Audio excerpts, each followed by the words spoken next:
News Live update. It's Tuesday, October 2nd, 2001, and I'm Ebony Daniels. Here's a look at what we'll be covering for you in the next few minutes. Clarion Borough Council just wrapped up here, live on TV5. Mark Despocatus will be joining us later with a wrap-up of tonight's events. We'll also let you know when you can see Saturday's Autumn Leaf Festival rebroadcast. And we'll bring you the latest info on the attacks of September 11th. All this tonight on Clarion's very own TV5 News Live. But first, moving on to some local news, the Clarion County Unemployment Report is out for the month of August.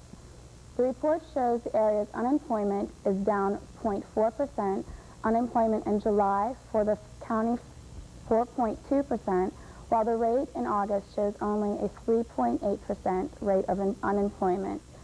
The state and national unemployment was 4.9% for the month of August. Of course, these numbers reflect the unemployment before the terrorist attacks. Jobs lost due to those attacks will be reflected once the September numbers become available.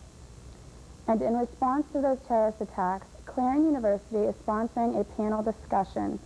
The discussion will focus on understanding terrorism and the U.S. response.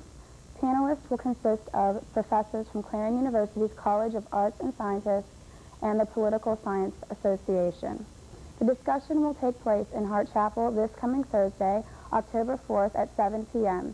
Admission is free and the discussion is open to the public. In state news, Auditor General Robert Casey is pushing for legislation to be passed eliminating mandatory overtime in health care facilities. Casey feels nurses who are forced to work overtime become overworked and careless. Casey plans to change educational requirements for nurses, hoping to attract more nurses. Casey wants to send a message that Pennsylvania cares about its nurses and the patients they care for. With this legislation, Casey feels all health care will benefit. Did you miss Clarion's Autumn Leaf Parade this Saturday, or do you want a tape of it? Well, this Thursday, TV5 will be rebroadcasting the Autumn Leaf Parade. The parade will broadcast in its entirety at 5:30 p.m. right here on TV5. Again, that is this Thursday at 5:30 p.m. Would you like to thank all those who helped with our production of the parade? A special thanks goes out to AT&T Broadband. Without their help, our broadcast would not have been possible. Tonight's Clarion Borough Council meeting wrapped up a few minutes, and its very own TV Live, Mark Despocatus joins us live from the Clarion Free Library with a recap of tonight's meeting. Mark? Thank you, Ebony. We are down here live at the Clarion Free Library with just a brief update on a recap for you of what happened tonight. Let me just tell you a few of the things that happened. Council accepted the resignation of Robert Nisnik from the Clarion Area Authority. Now, his term actually doesn't expire until 2003, so they're asking any citizen of the borough to go ahead and send in a letter or call the borough office if they would be interested in working on the Clarion Area Authority. Another thing that caused a good bit of talking tonight here was the possibility of some traffic changes in the downtown area. Now, if you've been following this, you've heard that from 7th Avenue from Wood to Main Street, they were considering making that only a one-way road. Well, the Public Works Committee decided that that was not going to work, so instead they brought up the idea of possibly making that a right turn only out onto Main Street. Some considerable discussion about that tonight. And then Borough Council said, let's wait another month and explore this further. Talk to some of those businesses directly affected. That's the area right there around Kentucky Fried Chicken as well as the New Bethlehem Bank. They're going to go ahead and talk to those businesses as well as other businesses that this may indeed affect. That will happen in the next month, and then we should be hearing about this again sometime next month.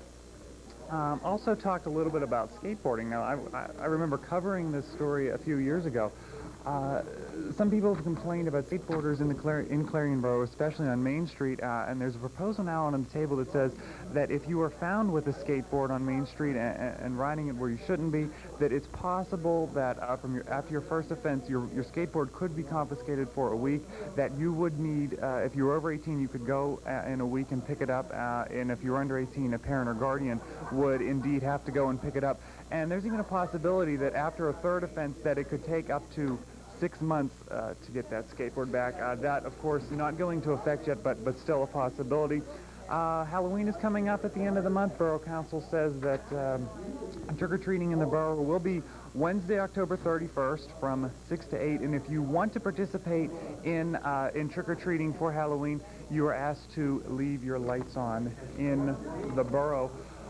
Also, as you know, they're moving the Public Works building, so as they're finishing cleaning out some of the things from the building, they're finding some things that they don't need, or unwanted, unused things. There may be a sale of that surplus property, and Council has approved that, and that should come hopefully sometime at the end of October. Look for a full recap of tonight's meeting tomorrow night right here on TV5 News Live. For now, reporting live from the Clarion Free Library, I'm Mark Despotakis, TV5 News. Ebony, back to you. Thanks, Mark. Moving on to national news. South Carolina Senator Strom Thurmond felt sick this morning on the Senate floor as lawmakers were working on anti-terrorism legislation. Thurmond is 98 years old and has been in frail condition for several years. As Senate Republican leader Trent Lott describes it, Senator Thurmond was feeling faint. He was taken from the Senate in a wheelchair and went to a hospital as a precaution. The senator is still in the hospital, and doctors are not saying what is wrong with the elderly senator. Today, the Taliban offered to negotiate the surrender of accused terrorist leader Osama bin Laden if proof is provided of his involvement in the September 11th attacks. That offer came as the U.S. briefed Pakistan about the terror investigation.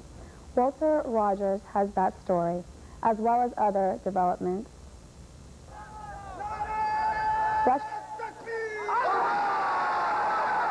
Pakistan's radical Islamists doing their best to scare their government. They don't like President Musharraf's new coziness with the United States. So how the government deals with its radical Muslims may decide whether this region slides into chaos. It's your bush! I'm not! Anti-American, anti-government protests like this are illegal, but the authorities tolerate them as a kind of safety valve. Pakistan's president shrugs off his Islamic dissidents. I think I have the support of the entire people of Pakistan. It's only the religious extremists, as I said, who have these extreme views. Musharraf, a general, has crafted a shrewd political alliance with more moderate Islamic clerics, intellectuals, and journalists, warning them Pakistan would have been branded a terrorist state unless it joined the American-led coalition. He conjured up the threat of enemies lurking: India, Israel, and the United States ganging up on Pakistan. If we stay with the Taliban, then our enemy, India, will be a frontline state, not only against Taliban and Afghanistan, but also against Pakistan. How do we defend ourselves realistically if the entire world comes on the side of India and we become the target? Taking no chances, the Pakistani government also imposed tight security against potential troublemakers from Afghanistan. There is a virtual zero tolerance for protest in the capital. Witness these arrests of some rather tame demonstrators over the weekend. The problem is that Pakistan's streets, tame one minute, can become violent the next, especially if the United States were to strike Muslim Afghanistan next door.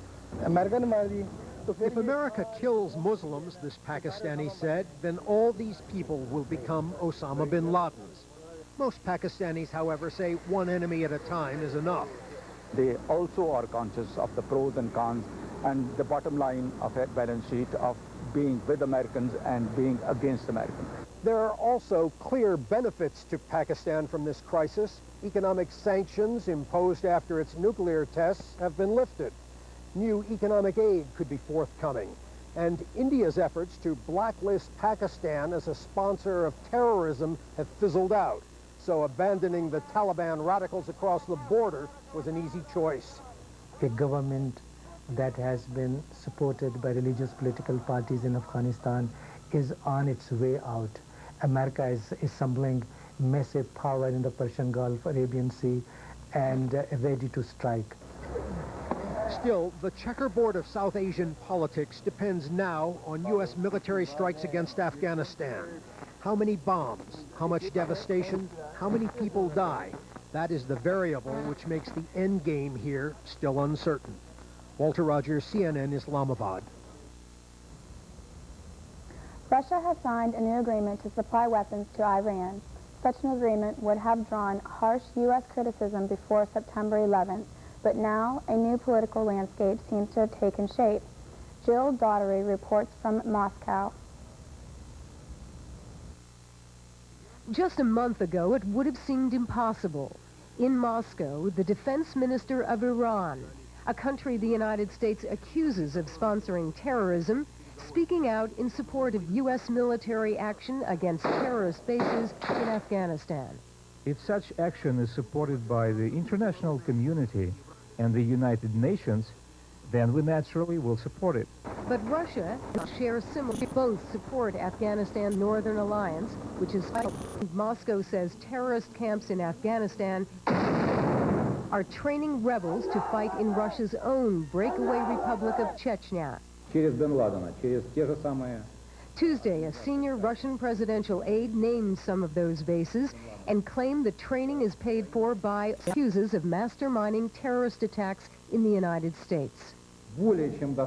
There is more than ample proof that the same people who sent the kamikazes to attack Washington and New York are the same people who, even before that, trained others in Chechnya in the same kind of methods.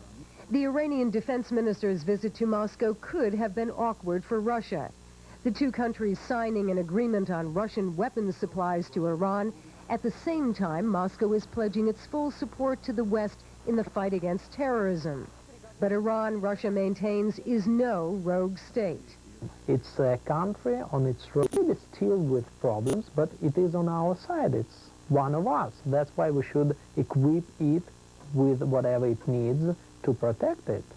Russia claims the weapons it's selling to Iran are that none of the sales violate international agreements. Russia's deal with Iran presents a diplomatic challenge for the United States. Iran is speaking out against terrorism, something the U.S. welcomes. But Washington continues to be suspicious of Iran, and Russian arms sales only make that worse. Jill Daugherty, CNN, Moscow. On Monday, Indian Defense Minister Jaswant Singh told President Bush that his country believes with absolute certainty that Osama bin Laden was behind the September 11th terrorist attacks. India has linked bin Laden's Al-Qaeda group with militant groups such as who launch attacks on India. The meeting comes on the heels of an attack against India this week. As Satinder Bindra reports from the New Delhi, India wants to help the U.S. in its war against terrorism, but the country has its own war to fight. One day after more than 35 people were killed in a suicide attack against the provincial parliament on the Indian side of Kashmir, India blames its neighbor Pakistan. Bombings occur regularly in the disputed region of Kashmir, where militants have for over a decade been fighting India for independence. But the scale of this attack, directed against the heart of Indian democracy in the region, has outraged New Delhi. We're tired. We've had enough bloodshed. We cannot take attacks like this made against our soil. We cannot take everyday presentations of death and destruction. India is now warning Pakistan its patience is running out. Many here are incensed. A Pakistan-based militant group, the Jaish-e-Mohammed, has claimed responsibility for this attack. In a statement given to CNN, the Jaish-e-Mohammed says the bomber who smashed an explosive-laden car against these parliament gates was from Pakistan. Later, the Jaish-e-Mohammed from Islamabad denied any involvement. India, though, insists the group did bomb the assembly. The suicide bomber and 9 security guards and civilians were killed instantly. Others bled to death because onlookers worried about a follow-up blast were scared to help. In the confusion, 2 other militants dressed as police officers slipped inside the legislature, where they engaged security forces in a firefight for several hours before police say they were shot dead. The Pakistani government has condemned this attack, but India says its neighbor must back its words with deeds. India says it wants Pakistan to stop training militants in what it alleges are training camps spread across Pakistan. Islamabad denies arming and training the militants, who it describes as freedom fighters, but in the past it's admitted giving them moral, diplomatic and political support. And let's not forget, we now have a Chapter 7 resolution of the United Nations Security Council that does not even allow tacit support, be it political, emotional, moral or whatever, to terrorist groups. So what Pakistan is doing is now going against the very grain of the United Nations Security Council. India says groups such as the Jaish-e-Mohammed threaten not just India, but the US as well. We have absolutely no doubt in our minds that the group that was responsible is hand in glove with the Al-Qaeda and Osama bin Laden. India wants such groups banned, but so far the US has declared only one group fighting in Kashmir, the Harkat al-Mujahideen, a terrorist organization. In a letter written to President Bush, the Indian Prime Minister reminds Washington he's standing by the US in its fight against terrorism. Now, as Indian lives are lost in a suicide attack, New Delhi wants Washington to understand its grief and realize if such attacks continue, India too will act to protect its national interests. Satinder Bindra, CNN, New Delhi. Ever since the September 11th terrorist attacks, England has stood side by side with the United States in its decision to retaliate. On Tuesday, British Prime Minister Tony Blair gave his country a pep talk on the need for nations to work together in the war against terrorism. And he warned Afghanistan's ruling Taliban military to hand over suspected terrorist mastermind Osama bin Laden and his followers or face military strikes. Margaret Lowry was in London for Blair's emotional speech. Just a choice. Defeat it or be defeated by it. And defeat it we must. From the Prime Minister's own words and those of British newspaper headline writers, it would appear the U.S. war on terrorism has been claimed by Britain as its own battle. The aim will be to eliminate their military hardware, cut off their finances, disrupt their supplies, target their troops, not civilians. Prime Minister Tony Blair seen not just standing shoulder to shoulder with U.S. President George W. Bush, but helping to lead the charge himself. But analysts say, don't mistake him for a political hawk. Rather, he acts out of moral conviction. Tony Blair is probably the preeminent conviction politician amongst NATO leaders, which is to say everyone knows that he has a Clintonian pragmatic streak, but he also carries great credibility in European capitals as someone who stands up for what he believes. And fighting this, analysts say, is something Tony Blair believes in. In the aftermath of the September 11th attacks, Prime Minister Blair and his wife flew to the States to make clear their support, a gesture welcomed by President Bush. Thank you for coming, friend.